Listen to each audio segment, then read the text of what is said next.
नमस्कार मंडळी, ट्रॅव्हलिंग हरीच्या नवीन एका एपिसोडमध्ये मी हरेश सुरेंद्र पडवळ तुमचं पुन्हा एकदा स्वागत करतो आहे.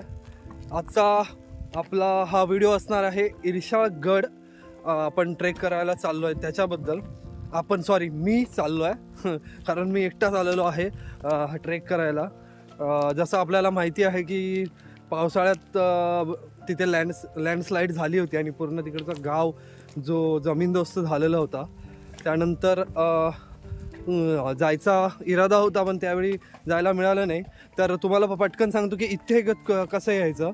पनवेलवरून टमटम मिळतात इथे यायला, तर तिकडून पकडून येऊ शकता तुम्ही. आणि पहिलं तुम्हाला ह्या इर्शाळवाडी गावात पोचावं लागेल. मोरबे धरण आहे तिथून तुम्हाला पुढे यावं लागेल. मुंबई पुणे जो ओल्ड हायवे आहे तिथून हा लेफ्ट टर्न घेऊन मोरबे डॅमच्या इकडून पुढे यावं लागेल. तर आता ट्रेक चालू केलं आहे. ऊन जरा जास्तच वाटतंय आज, तर बघूया किती वेळ लागतो. 1.5 तासापर्यंत लागेल असा अंदाज आहे. इर्शाळगड 3700 फूट उंचीचा असलेला हा किल्ला गिरिदुर्ग प्रकारात मोडतो. या किल्ल्याची चढाई मध्यम श्रेणीची आहे. हा किल्ला रायगड जिल्ह्यात येतो. या किल्ल्यापर्यंत पोहोचण्यासाठी कर्जत किंवा पनवेल रेल्वे स्टेशन ही जवळची रेल्वे स्टेशन्स आहेत. पनवेलपासून हा किल्ला 24 किलोमीटर लांब आहे, तर कर्जत रेल्वे स्टेशनपासून 14 किलोमीटर लांबीवर हा किल्ला आहे. इर्शाळगडचा तसा इतिहासामध्ये फारसा उल्लेख आढळत नाही. मे 1666 मध्ये शिवरायांनी कल्याण भिवंडी रायरीपर्यंतचा सारा मुलूक घेतला, तेव्हा त्यामध्ये हा गड देखील मराठ्यांच्या ताब्यात आला असावा. छत्रपती शिवाजी महाराजांचे निकटवर्तीय नेताजी पालकर यांचा जन्म इर्शाळगडच्या पायथ्याशी असलेल्या चौक या गावी झाला. तसे बघितल्यास गडावर पाहण्यासारखे काही नाही, मात्र आपण ट्रेकिंगचा आनंद मात्र घेऊ शकतो. इर्शाळगडावरून बाजूलाच असलेला मोरबे धरणाचा अप्रतिम नजारा आपल्याला दिसतो. गडावरती एक मोठी गुहा आहे, पण त्या गुहेमध्ये जाण्यासाठीचा मार्ग खूप कठीण आहे. गडमाथ्यावरून प्रबळगड, माथेरान, चंदेरी, मलंगगड, कर्नाळा, माणिकगड हा परिसर दिसतो. या झाडाच्या इथे थोडा आराम करतोय, कारण पहिला जो टप्पा आहे त्या टप्प्यात अजिबात एकही झाड मिळत नाही. सावली अजिबात नाही आहे. पूर्ण डोंगर चढून यावं लागतं, तर सावली अजिबात नाही आहे, त्याच्यामुळे दमछाक होते. आणि पाणी मात्र येता येतं पुरेसं कॅरी करा, कारण इथे पाणी तुम्हाला मिळणार नाही. 2 ते 3 बॉटल तरी पाणी असलं पाहिजे एकासाठी, तर तेवढं मात्र कॅरी करा. पहिल्यांदा वरती गाव होतं तेव्हा मिळण्याची आशा तरी होती.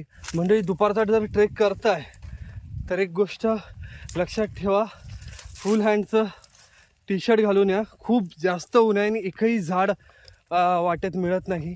पुढच्या टप्प्यात आहेत झाडं, पण पहिल्या टप्प्यात एकही झाड मिळत नाही, त्यामुळे खूप वाट लागते आणि ऊन खूप जास्त जातं. टोपी, सनग्लासेस हे कॅरी करा, नाहीतर खूप दमछाक होणार आहे आणि टॅनिंग पण होईल. तर सनस्क्रीन वगैरे लावून या, एवढं सांगेन. या पठारावर आपण आता येऊन पोहोचलेलो आहोत. समोरच आपल्याला दिसतोय हा इर्शाळगड आहे.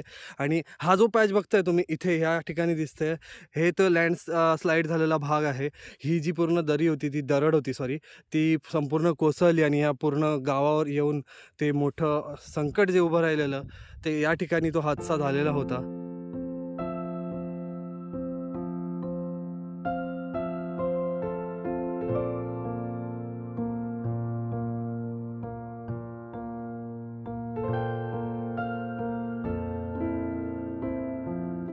हे आहे इर्शाळवाडी गाव, जिथे ही दुर्घटना घडली.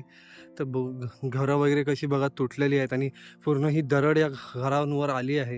ही सगळी माती दिसते आहे, ही झाडं वगैरे पडलेली आहे. पूर्ण ही दरड घरांवरती आली आणि ही खूप मोठी अशी दुर्घटना घडली.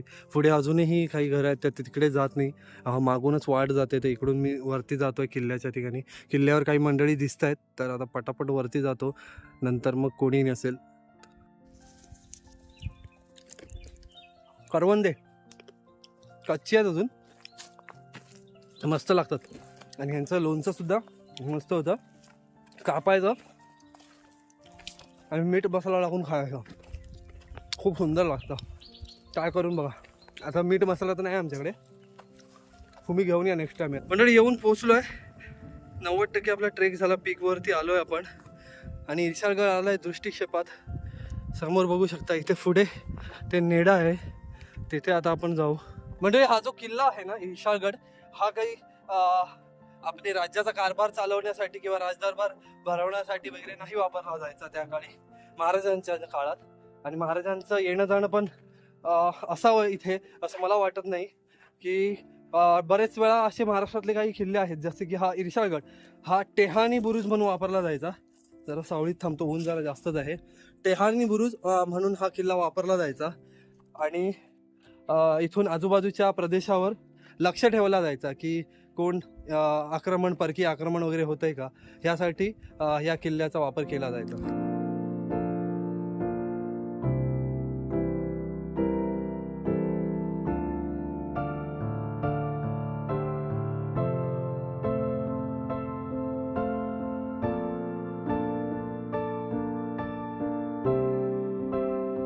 म्हणजे नेढ्याकडे जायच्या वाटेवर आहोत आपण. हा वाट नेढ्याकडे जाते आणि थोडासा रॅपलिंगचा पॅच आहे पुढे असं मी बघितलेलं एका व्हिडिओ मध्ये. तर बघूया तीच वाट आहे का ऍक्च्युअली.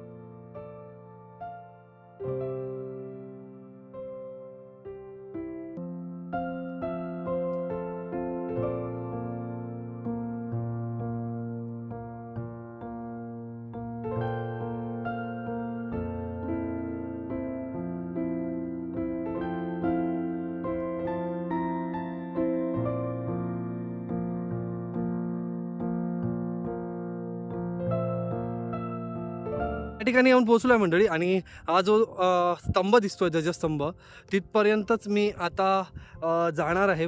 या पुढचा प्रवास जो आहे तो मी नाही करत आहे, कारण माझ्याकडे पाण्याची खूप कमतरता आहे आणि दुपारचे 2 वाजलेत.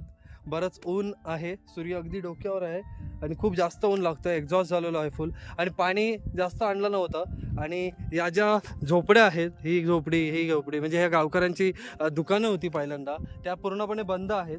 तर मी आता पुढे जात नाही आहेत, परत कधीतरी येऊ, तेव्हा कधीतरी जाऊ.